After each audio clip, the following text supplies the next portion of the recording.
ओम अज्ञानतिमिरन्धस्य ज्ञानाञ्जनशलाकया चक्षुरुन्मिलितं येन तस्मै श्रीगुरवे नमः। वन्देऽहं श्रीयुतपदकमलं श्रीगुरून् वैष्णवांश्च श्रीरूपं साग्रजातं सहगणरघुनाथान्वितं तं सजीवम् साद्वैतं सावधूतं परिजनसहितं श्रीकृष्णचैतन्यदेवं श्रीराधाकृष्णपादान् सहगण ललिता श्रीविशाखान्वितांश्च। हे कृष्णा करुणा सिन्धो दीनबन्धो जगत्पते गोपेश गोपिका कान्त राधाकान्त नमोस्तुते। तप्तकाञ्चन गौरांगी राधे वृन्दावनेश्वरी वृषभानुसुते देवी प्रणमामि हरिप्रिये। नमो महावदान्याय कृष्णप्रेमप्रदायिने कृष्णाय कृष्णचैतन्य नामिने गौरत्विषे नमः।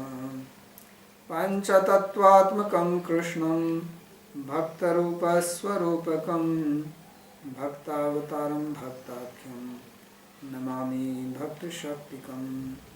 श्रीकृष्ण चैतन्य प्रभु नित्यानंद श्री अद्वैत गदाधर श्रीवासदि गौरभक्तवृंद। हरे कृष्णा कृष्णा कृष्णा हरे हरे हरे राम राम राम हरे हरे। जन्माद्यस्य यतोऽन्वयादितरतश्चार्थेषुभिज्ञस्वराट् तेने ब्रह्म हृदय आदिकवये मुह्यन्ति यत्सूरयः। तेजो वारिमृदां यथा विनिमय यत्र त्रिसर्गो मृषा धाम्ना स्वेन सदा निरस्तकुहकं सत्यं परं धीमहि। नारायणं नमस्कृत्य नरं चैव नरोत्तमं देवीं सरस्वतीं व्यासं ततो जयमुदीरयेत्। स्वस्ति अस्तु विश्वस्य खलः प्रसीदतां ध्यायन्तु भूतानि शिवं मिथो धिया मनश्च भद्रं भजता दधोक्षजय आवेश्यतां no मतिरप्येतुकी। Reading from Srimad Bhagavatam, Canto number 6, chapter number 4, verse 29. These are prayers of Daksha Prajapati to Lord Hamsa, not Hamsa, but Ashtvajra form of Krishna, known as Hamskahya prayers. So we read in the earlier verses how he was explaining that Lord, he is manifest in this universe, and yet he is available only when one's mind becomes free from all material experience. And he continues the same in the present verse. He says, Yadyan niruktam vachsa nirupitam dhiyakshbhirva manasavotayasya ma bhut swarupam gunarupam hi tattat savirgunapaya visargalakshanam. Whatever is expressed through speech or explained by intelligence through the senses with the mind, all that is not the form of the Lord, because he is not manifestation of the gunas. He is beyond the guna apaya visarga lakshana. He is indicated by this manifestation of the gunas and their dissolution. So our body, our senses, our mind, our intellect, they are all manifestation of Prakriti. And Prakriti is of three gunas, And Lord is Gunatit, He is Nirguna, He is Adhokshaja, He is beyond the sense perception. So of course then question comes that if He is beyond senses and beyond speech, beyond mind, then how can we approach Him? Because these are the only instruments which are available to us. And these instruments have no ability. So how is it possible that we can realize Him or we can approach Him? That question is answered here in the commentary. So Sri Vishnath Chakravarti, he comments, Nanu yadi sarva prapancha rupo bhagavaneva tada tatra yasya kasyachidapi stri putrader bhajanat mokshapatya sarvopi muktaiva syat kim niskarshti iti adiyukta sadhan prayasena iti ashankya hai yadiyati. So earlier in the previous verse it was said that Lord is Sarvanama and Vishwarupa, that all forms are His, all names are His.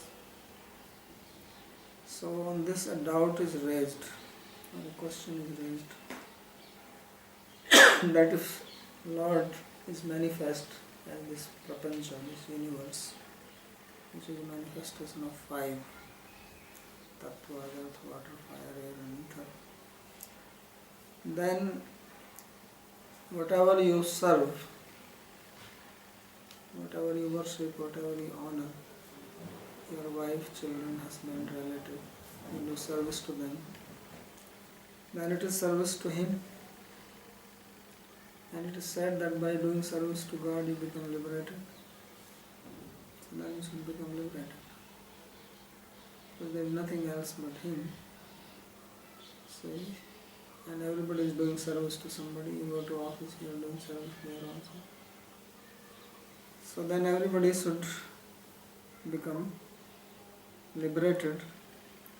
So kim niskarshanti iti ukta ad sadhan prayasena. So he is saying that, is this the conclusion you are trying to say? And then, is this the process by which one will become liberated? Right? So, and it is pleasurable anyway to do service to your relatives, husband and wife. You are happy with them. So why make an endeavor and leave them and go somewhere and go to Vrindavan? Right? And stay in Malunga. So this is the question. So then this is answered, Yadiyan Niruptam, that is denied. In the previous verse he said that everything is a manifestation of the Lord, and now he says that our senses cannot reach Him. Yadyad vatsa niruptam abhihitam. Whatever you state with your tongue, whatever you describe with your speech, dhiya nirupitam, whatever you describe using your intelligence, Yavashitam akshibhirva indriyair api nirupitam, and with your senses you perceive things. Utapi mansavapi nirupitam, or you think in your mind. Sankalpitam tat tat yasya satchidanandatmakasya bhagavatupasya mokshpadam surupam mahabhutanabhu.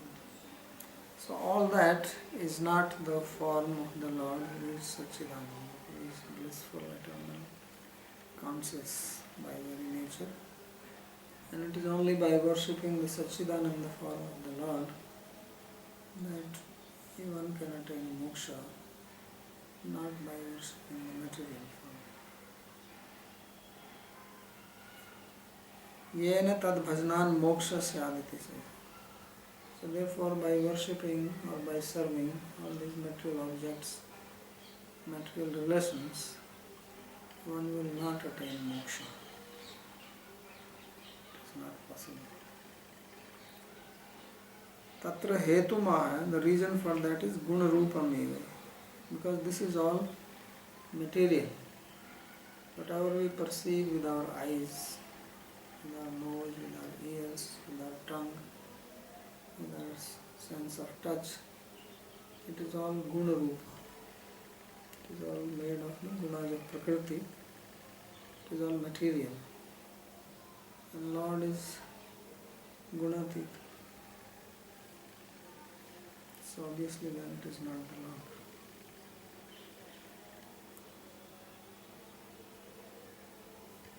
So sarvam sattvadi gun karyam eva ityartha. This is all a manifestation of the gunas of sattva, rajas and tamas. Guna bringhitam hita diti pathe gunai vardhitam.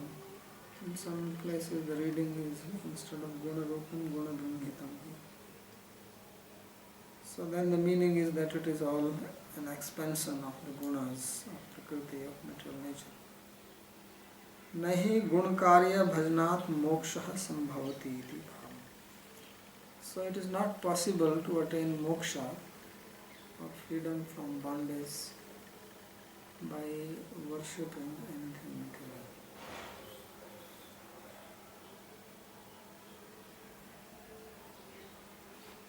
ननु संसारावस्थायां सच्चिदानंद विग्रहस्य भगवतो अनुभव भावात् कथं तत्सिद्धिरिति आशंकः स्यात्.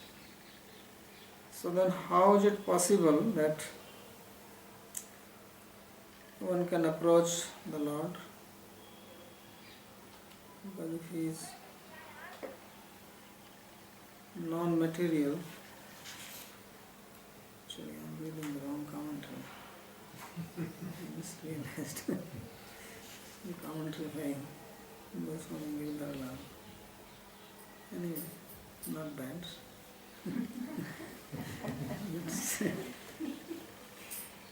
Let's read this also. Then we'll come to Srimad's commentary. So he says that गुणस्य गुणकार्यस्य विश्वस्य अपाय विसर्गाभ्याम प्रलयोत्पत्तिभ्याम तत्कारणतया लक्ष्यते अन्येते इति तथा. So in our conditioned state, we don't have any experience of Bhagavan. So how can we worship him? So he says that he can be inferred from all this, because everything has a cause. And this is manifest, and it is manifest from him. So in that way we can make an inference only, not like this itself of the Lord. So now let's read the commentary.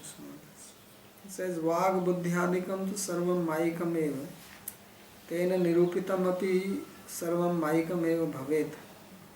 Whatever is expressed through speech, through mind, intelligence, it is all mayika. It is all made of maya. It is all made of external energy of God. And so whatever we express through them is also material.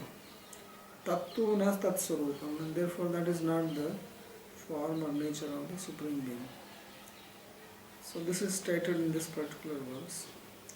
यद यदिति यद यद वत्सा निरुक्तम अवेहितम धिया निरूपितम व्यवसितम अक्षरैर्वा इंद्रियै निरूपितम गृहीतम उतपि मनसापि निरूपितम संकल्पितम तत्तत् सर्वं यस्य स्वरूपं माभूत.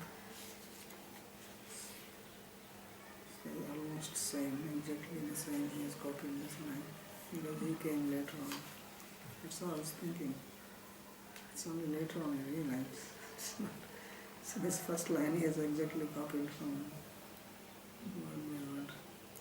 So the meaning is that whatever we perceive with our senses, think with our mind, or speak with our tongue is all material. It is not related with the form of the Lord.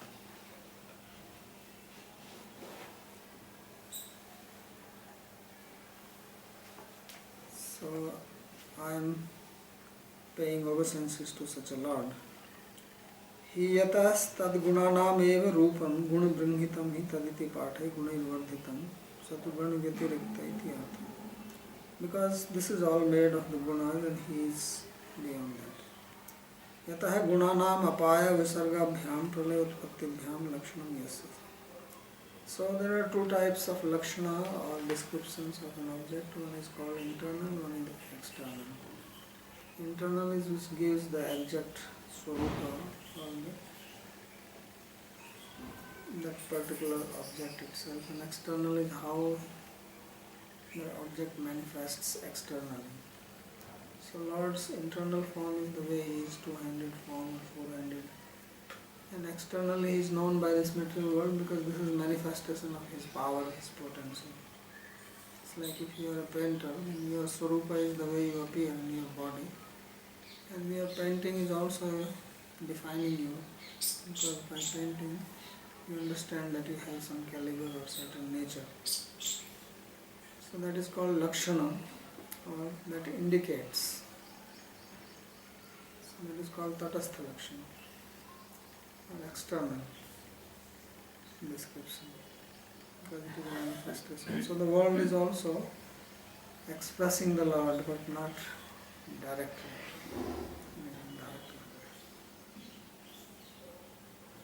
So yah srishti pralayo karoti sa Ishvara. So one who creates and one who dissolves it is Ishvara. So this much we can understand. How He looks, that we cannot understand by seeing this world. But at least we know that there must be somebody who is created. It has not come into existence by itself. Ityatah srishte purvatra pralayat paratra cha tasya sattva siddhi. So this means He existed before the creation. Because if you are the creator, then you exist before what you create. And He also exists after it is destroyed, because He creates it again. So we may create something and we may not exist after that object is destroyed, but Lord exists even after the universe is destroyed. He is eternal in that sense. Atra drishyate tu agriya buddhya iti mansa eva anudrashtavya iti tamev viditvati mrityumeti iti atmavare mantavya ityadi tasmat sarvatmana rajan Bhagavan Haririshvara Shrotavya Kirtitavyascheti Para Sahasra Shruti Smriti Vakya Virodha Ishwarasya Anubhitai Reyo Vachadi. So now a question is raised on this, that you are saying that He is not perceived, He is not seen, He is not expressed by our tongue. But there are many statements in the Shrutis, in the Vedas, and also in the Smritis, Puranas, which say that, as he gave the first statement, Drishyate tu agreya buddhya. This is from Kathopanishad, part of the Vedas, that He can be seen with the concentrated mind. So he said that whatever you see with the mind, that is material, and here it is said that He is seen. So then what will either you don't see, or if you see, then you must be seeing something material, then it is material. Or the statement is wrong. Mansa eva anudrashtavya, He must be seen with the mind. Brihadaranyaka Upanishad says this. Tameva viditvati mrityumeti. You can attain moksha only by knowing Him, not otherwise. This is also Svetasvatara Upanishad. And then there is a statement from Brihadaranyaka Upanishad, very popular statement, Atma vare drashtavya shrotavya mantavya nividhyasitavya. So Yagyavalkya telling to his wife that the Lord has to be seen. One should hear about Him, one should think about Him, deliberate on Him, meditate on Him. So all these things have to be done by senses. The Veda is giving an injunction that you should hear about Him. And we only have these 2 ears to hear. It is to be thought about, meditated, and we have the mind. And He has to be seen. So one side you are saying that whatever you hear, whatever you think, whatever you deliberate upon is all material, and other side you are saying Lord is not material and He should be seen with this. So this is contradictory. Then there is a statement from Bhagavatam which says that Tasmat Sarvatmana Rajan Bhagavan Haririshwaraha Shrotavyah Kirtitavyascha Ichtabhyam. So he says that therefore, this is Sukdev speaking to King Parikshit, that O King, one should always hear, speak and worship the Lord. One wants to become free from fear. So how we are going to do this? If with our senses we cannot approach him. So on one side he is called a Dhokshaja, or unapproachable by the senses. On the other side, there is recommendation to approach him with our senses. So these are contradictory statements. And people who do not understand, they like to criticize the Vedas and the followers of the Vedas. So it has to be somehow harmonized, because Veda is word of God, it cannot be wrong.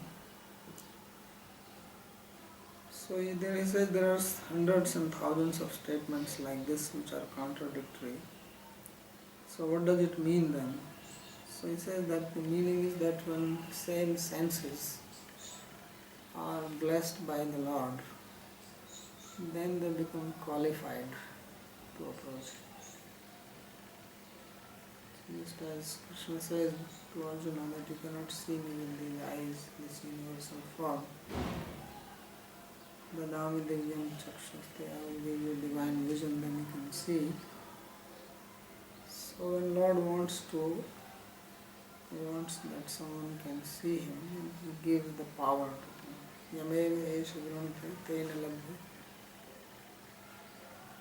So one who is chosen by him or blessed by him, by his grace, then he can attain the Lord. He can see, he can speak about him, he can hear.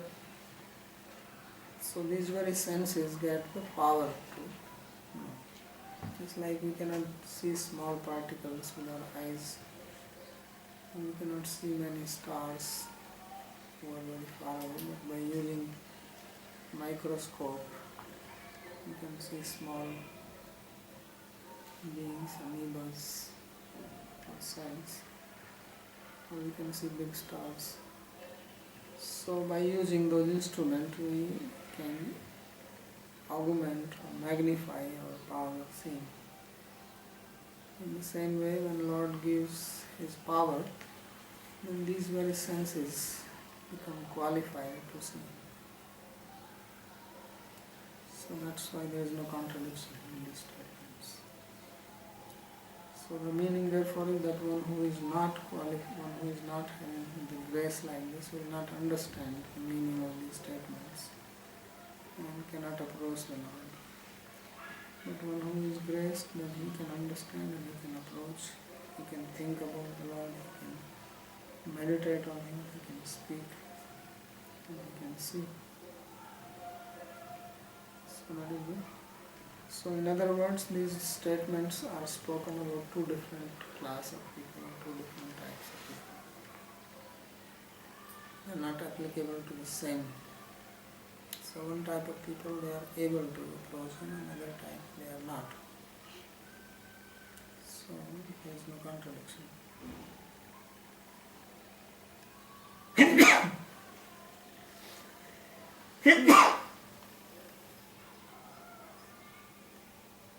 Ateva Sruto Agraya iti Visheshana.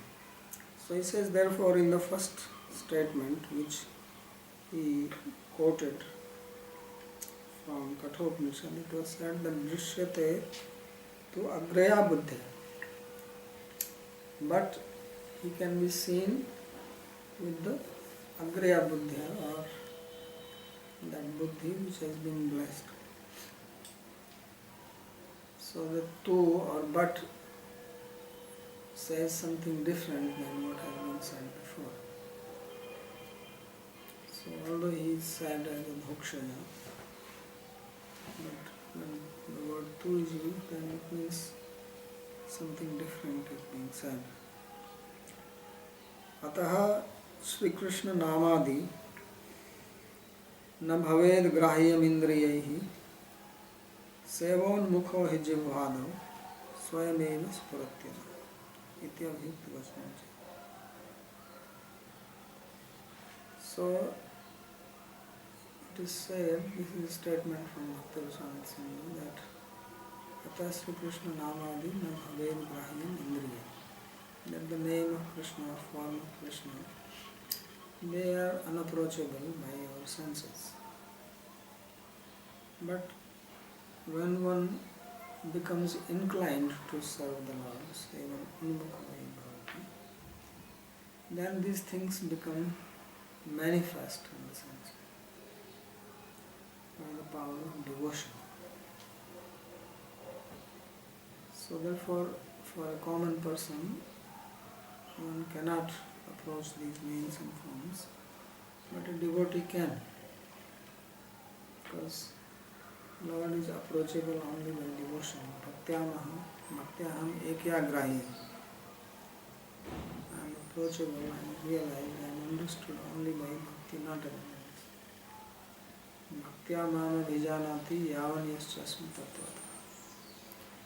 I am known as I am only by bhakti. So that means those who are not devotees, those who are not bhaktas, they do not have the power to know him, to approach him, to serve him. And those who are devotees, they have. So the both types of statements are found in the Shastra. That is the meaning. Then there is another explanation. Kechittu katsnena nirupana bhavat na nirupitam ityah.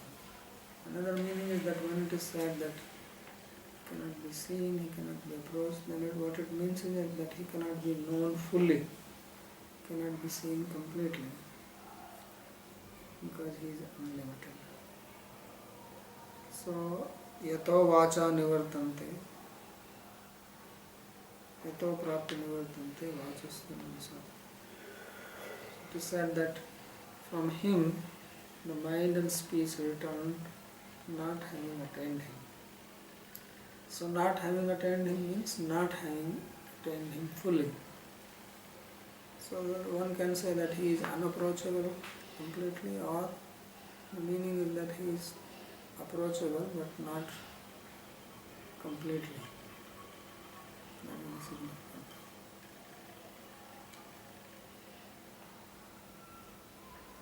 So that is the meaning, that he is anirukta.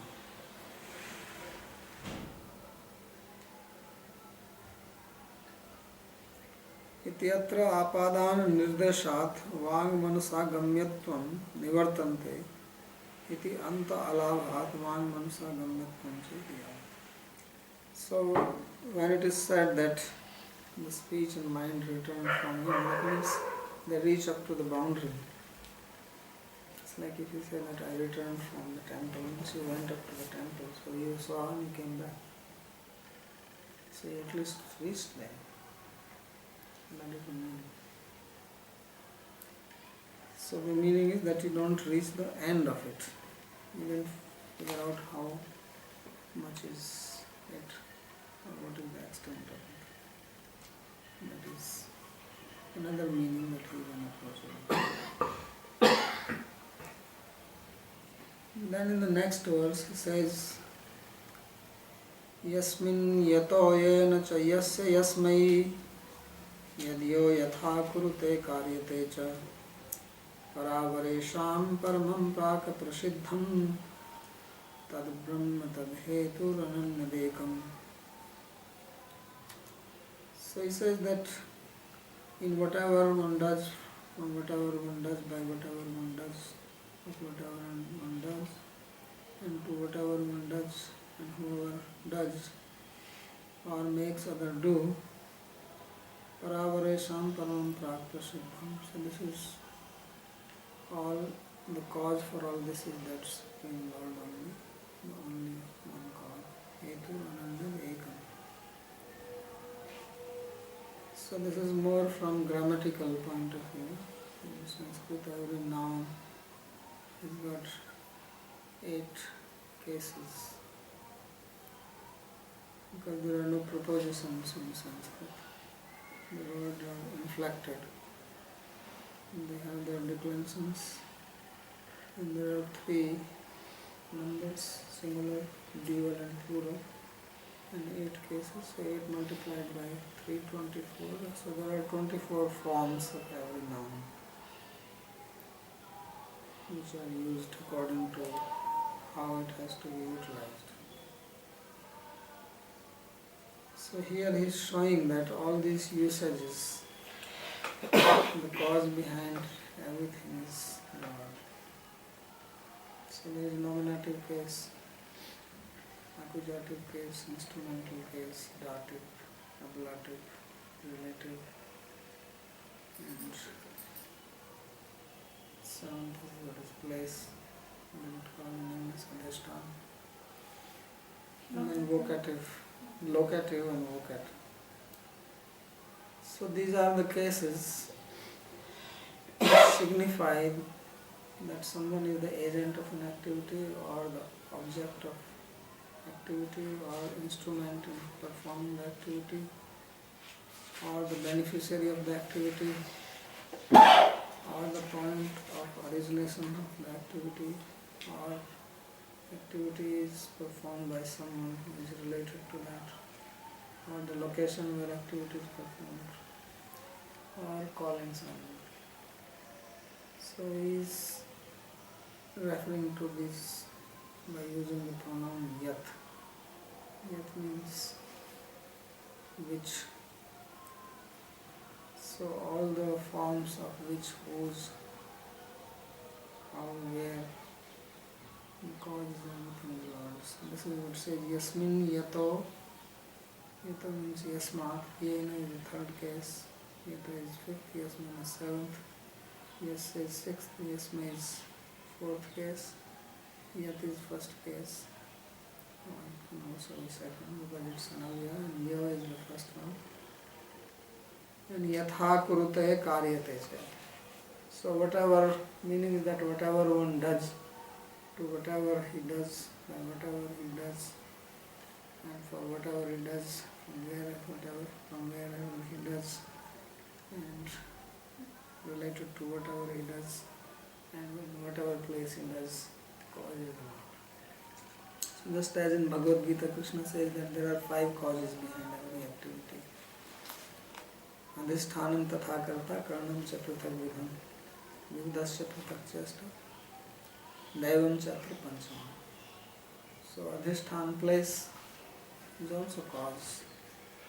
Without place nothing happens. Time is also cause. So we think that we are only doing, but the place is also involved.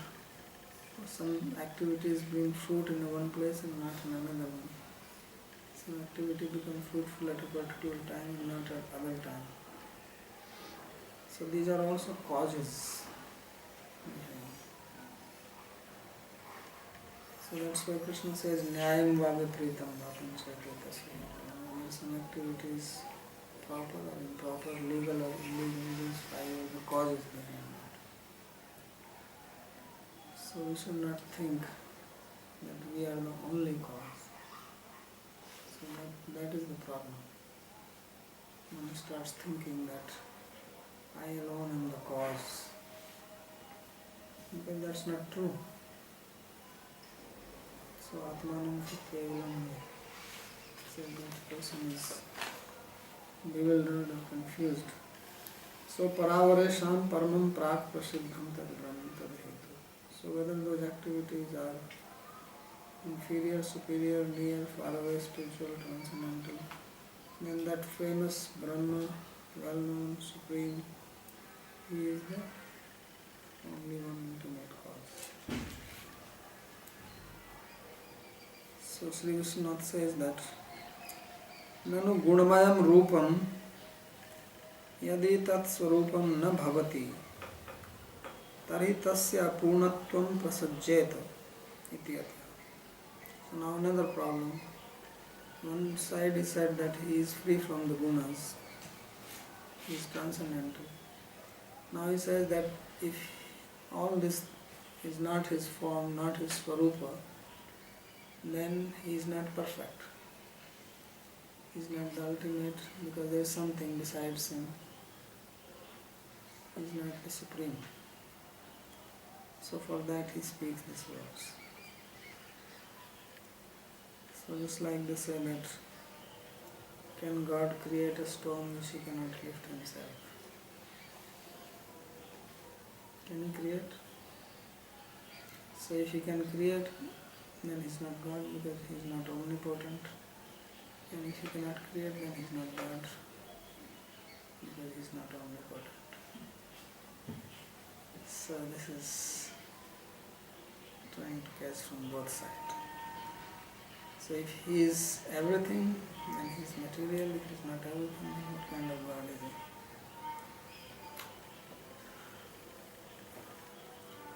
Similarly. So now for that he speaks this verse. So in one he denied and now he is going to accept. Yasmin adhikarana. Yasmin means the location, the adhikarana. Yato apadan. Yato means apadan, means from where something originates. Vrikshat patrani patana. The leaves fall from tree. So tree is the apadan. Or Himalayat Ganga Prabhati. The river Ganga originates from the Himalaya. So that takes the fifth case. From where something originates. That is called apadan. Apaya Padanam, Panchami Bhakti, fifth case. And Yena is the third case, that is the instrumental case, Karnena. Yasya is the sixth case, Sambandhi, relative case. Yasmai is Sampradan, to whom something is given. So there are two ways of giving. One you give and you can take it back, and one you give permanently.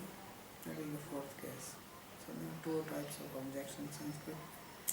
Yadipsita tamam yakarta, an agent is who is the yad is referring to the objective, the accusative case, means which is most desirable. And Vrindavanam gacchami. So Vrindavan is my most desirable according to this word. This is what I am trying to arrive at by my process of walking. And karta kurute swatantra kariteva. And karta is the agent. Agent is always independent. There are two types of agents. Karta swatantra iti prokta hetu karta prayojaka. Prayojaka adhin karta titridhasmita. So one is the one you do activity yourself. Other is the prayojak karta. You are inspiring someone to do. So you are just the inspirer and the other person is actually doing, like you tell the cook to cook. So you are also the agent behind cooking and the cook is actually doing the cooking. So this is called Prayojak Karta and that is called Prayojya Karta. So therefore there are three types of Karta, agent. Independent agent who is doing himself, not because somebody instructed. The instructing agent and the instructed agent. So therefore it says kurute karyate, one who does himself or one who makes other do. So these things are applicable to all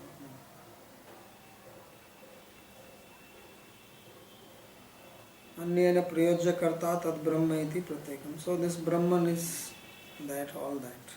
So this Brahma is to be applied in everything. He is the adhikarana, he is the locative, he is the vocative, he is the relative, instrumental, dative, ablative, accusative, nominative, everything. Atra saptabhir yat shabdai sapt vibhaktir yatha darshita. So he says by these 7 forms of yat, these 7 cases have been shown. Yathaitri kriya karak sambandha prakara vachi nam avya nam artha kurute karyate chaiti swarth parat kriya namasyadasita.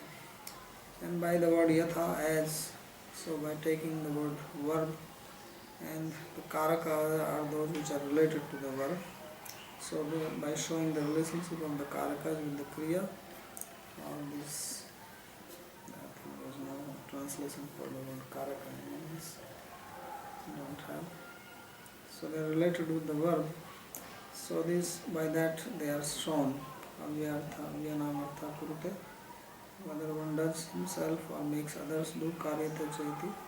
Swarth pararth kriya manasya darshata. So it is showed whether the action is being done by oneself or action is being done by another one, and whether the action is being done for one's own sake or for another's sake. Because you can also perform activity so that you benefit from that. Like you eat. So when you eat, then you are getting the benefit. And when you cook, you will cook it for someone else. So there is Atmanepadi and Parasmapadi. So all that is being shown here. Cha sabdena cha bhav karmadi vihet pratyarthasya sankita. And then he says that there are three ways the kriya is used. There is kartrivachya, karmavachya and bhavavachya. There is direct and indirect. You call it indirect? Like I eat chapati and then you say, no, active voice and passive voice. So there is active voice, passive voice, and there is in Sanskrit they have one more voice. It is called bhavavachya and it's not in voice. So those are also shown here. So he says all this is that Brahma. Meaning is that whatever word you are using, in whichever way you use, it's all Brahma. There is nothing outside that. Tadhetu stesham karnam, karnatvam kute. So he is the cause. Prak prasiddham, he is well known for this. Nanu brahmadeyas tadhetava shruyante avarecha drishyante tatra. So he said, but we have seen that Brahma etc. the cause Brahma creates, and there is Indra etc. And we have seen this Brahman. So he says, no, he is the only one. Ekam anya nirpeksham eva tat karanam. He is the only one cause, sarvakara karanam. Tadekam bhaji govinda. Only one without a second. So only may he give his power to others. Nanuchit shakti nam vimladyanam adyanam navvidhanam chit shakti vrittinam hladyanam trividhanam tadvilashanam vaikuntha tat parshadadinam Vasudev Sankar Sharanadinam cha nitya siddhattu shravanat kal maya jeev drishtanta adrishtanam tu jagat karana tasya cha shravanat kathamekam iti adshita iti atyaha nanyat. So he says, you are saying this, but earlier he said that he has 9 types of potencies.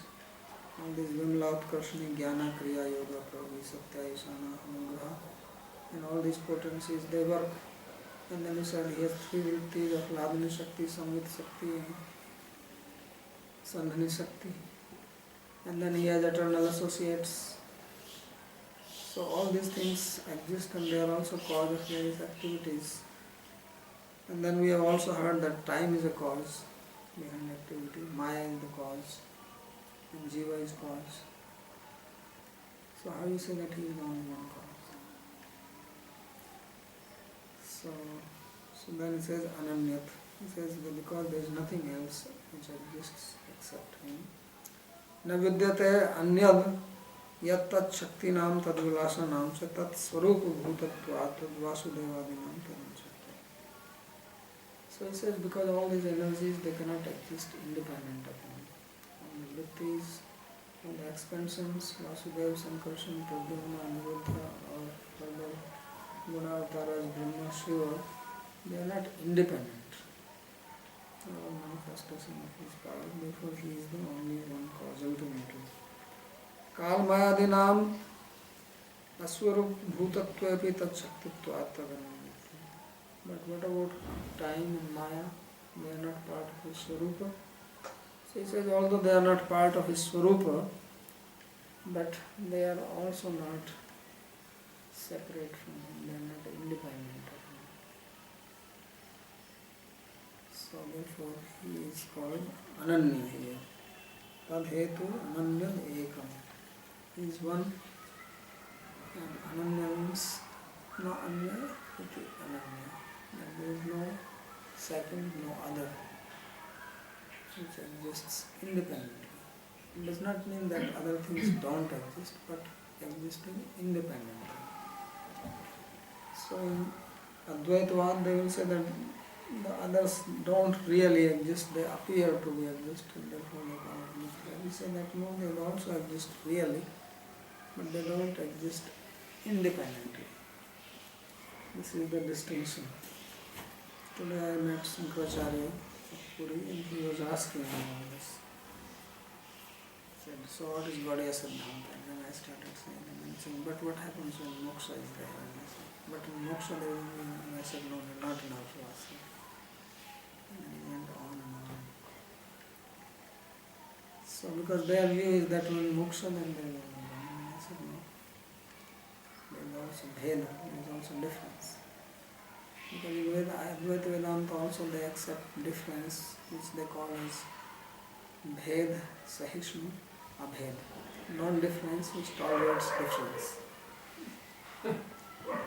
So he said, so you mean to say it is bhed, sahishnu, abhed? I said, yes. I said, that's what we call a Chintagyana.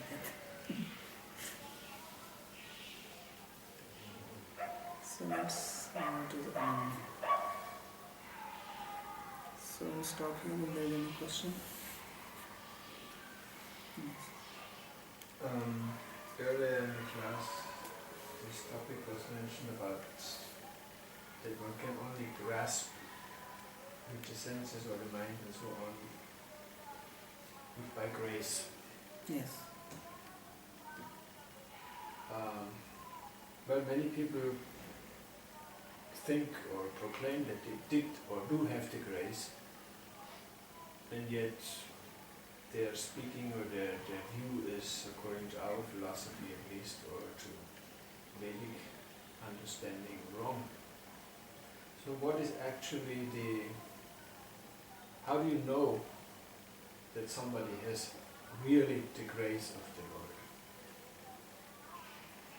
Well, one thing is that our pramana is Shastra, and that's why it is called pramana. Pramana means a source of valid knowledge and also that through which you can validate something. There is a whole topic in Indian philosophy which is called Pramanyavad. Pramanyavad means validating knowledge. So there is knowledge, and then how do we know that this knowledge is correct? How do we know the validity of the knowledge? So there is Swata Pramanya and Parta Pramanya, self-validation and validation by something else. So Vedas are Swata Pramanya. Because if Veda has to be validated by something else, then you have to find something else to validate that. So that's the meaning of Swaprakash, or self-effulgent or self-evident. So how do we know something is right or wrong? Only this is the pramana. Otherwise it's not possible. Like there is these great saints, that you have a Kabir and a Tukaram and So they may not be 100% wrong, but also may not be 100% right. Because as we understand from Bhagavatam, that there are three manifestations of one absolute reality. Brahmeti, Paramatmati, Bhagavaniti, Shabdati. So they may have understanding of Brahman, they may have understanding of Paramatma, they may have understanding of Bhagavan. And then in Bhagavan we have Aishwarya, Parak Bhagavan, and Madhurya, Parak Bhagavan. So different levels of understanding. So in that sense, they may not be the ultimate understanding, they may not have the ultimate understanding of Bhagavan. They may have some incomplete understanding. So I was telling this to him that for us, Brahman realization is not the complete understanding of the Vastava. It is also understanding, we don't deny it, but for us Bhagavan is the most complete understanding. So this implies that there are different degrees or levels Grace. of grace. So the different types of grace, that's why there are different types of transcendentalists. So that's why we have Brahman, Paramatma, Bhagavan. So So now, since the grace is coming from God, God decides what kind of grace He gives to a saint or to a person. Maybe the grace is always the same, but it's up to the person how he perceives and can realize this grace. Can you give me an example?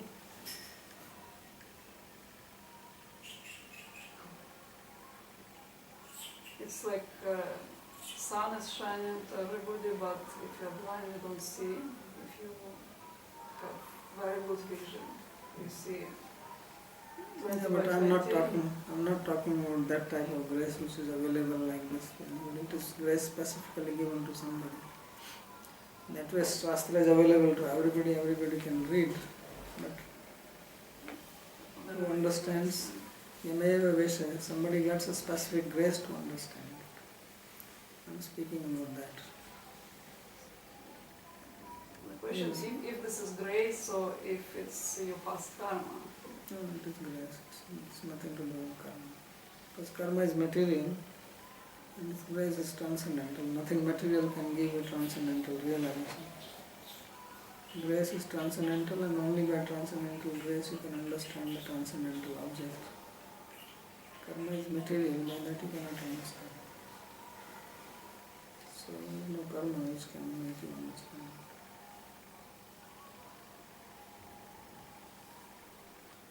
So in your example, the grace will be that even the blind, he can open the eyes of the blind person. That will be grace. So jnanativrandasya jnananjana shalaki. Chakshur unmilitam, opening the eyes of a person who is blind. That is the grace I am talking. So we are all like blind, we don't have the ability to see, perceive, understand God. When somebody gets, well, he is everywhere in that sense. But imagine that sun is shining and the whole population is blind. So grace is there, but no one can approach it unless someone's eyes are actually opened. So that is the grace. So one is this grace which is equally available to all, another is the grace someone gets specific. So that person can see, others don't. But how sure is it? I mean, for how long? You can also always lose it again, No. or not? No. Or is it once If you have it, you don't lose it unless you do something terrible to lose it, which is offense. Otherwise you don't lose it.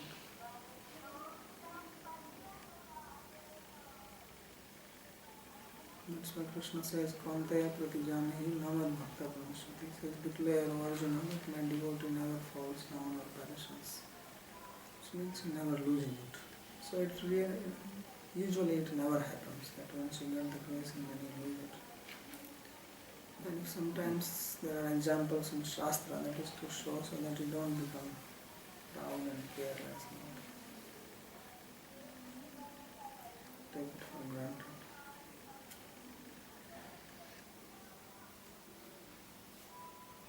I also have a question about the ultimate causality of the Lord. So if He really is the cause behind everything,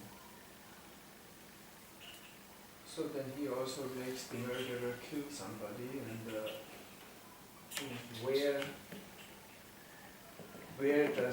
how is the reaction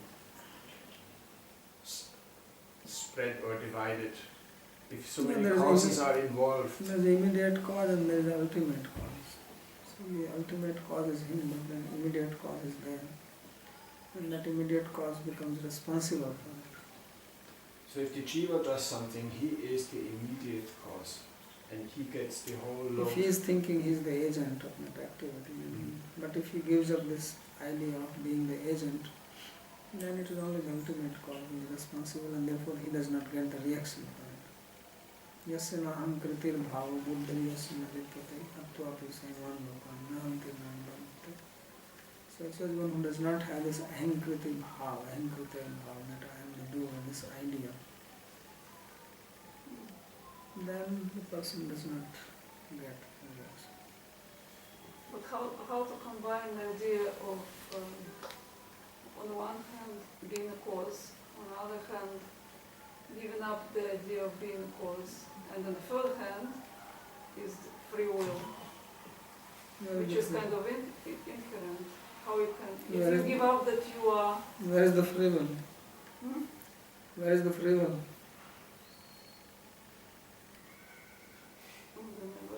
Hmm? What do you mean where? Where, can you tell me anywhere in the Shastra there is mention of free will? I'm not talking about the Shastras. Yeah, so I didn't speak about free will. Do you have free will?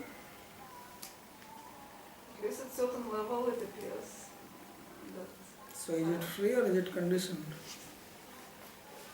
Free means it is free, and you are saying at certain level then it's not free. It's free in the sense that it's not like in physics. If you do something, you have one outcome. Okay, if you're going to go to quantum physics, etc.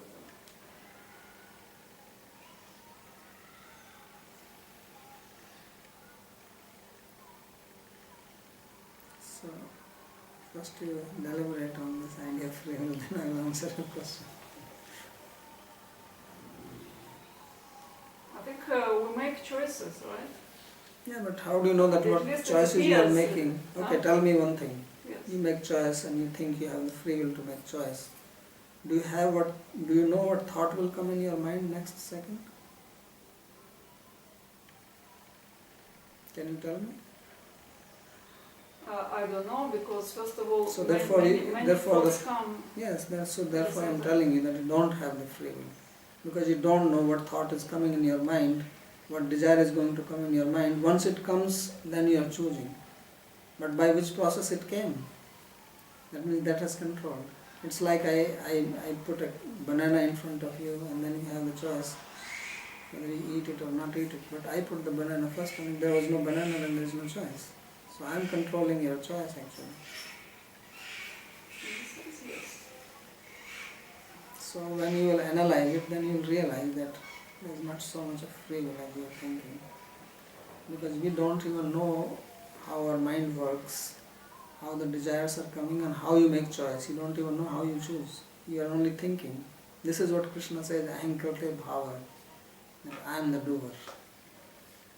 So you have this idea, but this whole idea itself is wrong.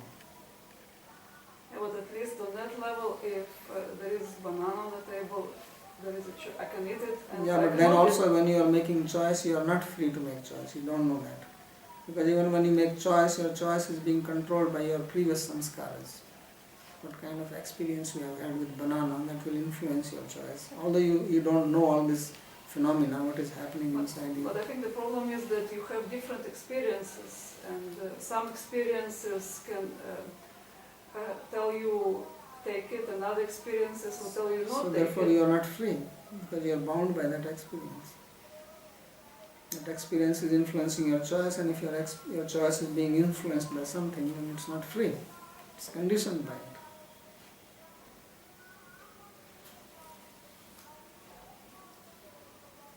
But we think like this.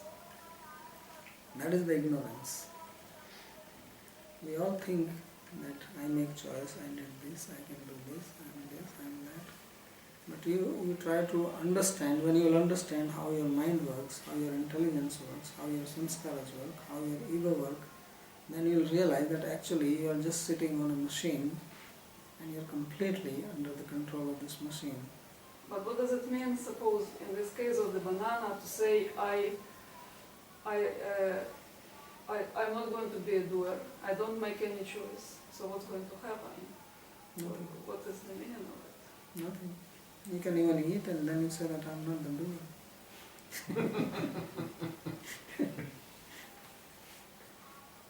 You can eat and say I'm not eating. It's only the... You can say, but what is the meaning of it? Because you don't eat. You don't know who you are. Are you eating the banana? It's your teeth who chew it and your tongue is putting some saliva and it goes into your stomach. So where is the I coming into it? Who is I? Who says I am eating the banana? Can you tell me? So at least if there are 5 in No, something. just answer my question. Yes. You said this is a recorder. Okay? You see this, right? Yes. And I'm using the word recorder. You understand the sound coming from my mouth, recorder? Yeah. This is the object. Yeah.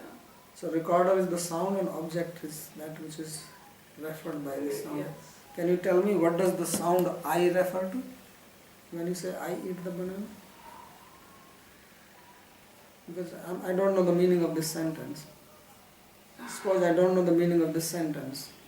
Like somebody can use a word in a sentence and one word I don't understand. So in this sentence, I eat the banana, I understand what the eat mean, I understand what banana mean. I don't understand the word I. Can you explain to me? In some sense, I think I can, because if there No, are not two in people, some sense. I don't know. I want to know what does it mean. And then sentence should make sense. Yeah, of course it makes sense. For example, there are 2 kids, right? And there was a banana, and banana is eaten, and mom comes and says, "Who eat the banana?" So there is only one person who could, I don't know, person, object, or child, whatever you call it, who ate the banana. So what does in I that refer context- to? That's what I'm saying. What does I refer to? You see, I can refer in different contexts to different things. In that case, So is it refers to different? Is it embodied one thing or person. is it many things? It depends on your philosophical position. That's what I'm saying. You think about it. It's not a question of just saying something. When I say recorder, recorder refers to this. Recorder does not refer to this. Recorder does not refer to this. Recorder does not refer to this. Recorder is a recorder. I'm making a statement. This is a recorder. Or recorder is recording my lecture. Now if you say, well, it depends. I'm not saying depends. I make a statement. I eat banana. And I'm asking you, what does I mean here? The difference is that recorder you observe with your senses, and it's much easier to identify what is the recorder. I is a concept which is not directly observable with your senses, so So it's that's why very, I'm very asking tricky. you. Therefore I'm asking, what is this concept? Do you know? It may be observable, not observable. I say sugar is sweet. Okay, sweet is not observable, I understand. But it's a quality, experienceable. So what does this concept mean? If you say I is a concept, I want to know. I want to know the meaning of the statement, and you know, so can you tell me what does it mean? That's my question. And I'm not going to this, in this particular, okay, in another instance it means this. I'm specifically in the statement, what does I mean? I eat a banana. Even if it has 10 other meanings, which is possible, one word can have many other meanings. Recording maybe can also mean somebody is recording in a book, and you say. I think in this case it means some, some object, it's person, it's body complex object that you can locate in time and space. You can name it, and it can certain properties, and you can So you think differentiate like it between this you object think, and different object. You think like this, or you are clear about it? You see, if you ask question, who am I, abstractly, it's one type of question. But if we're talking about banana, eating banana, I think it's a different type of question. And you But cannot equate them. I'm only asking, I eat banana, and I want to know who is eating it. And then I want to show you that that's not true. Because the banana is eaten by the teeth and the tongue and the whole process. That is the eating process is happening here. Where is I in it? And you are going somewhere else.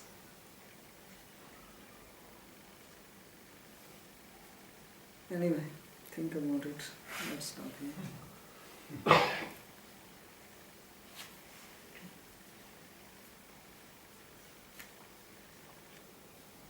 Right, what do you mean, Daksha? Okay, let's stop. I have to go now. Sorry.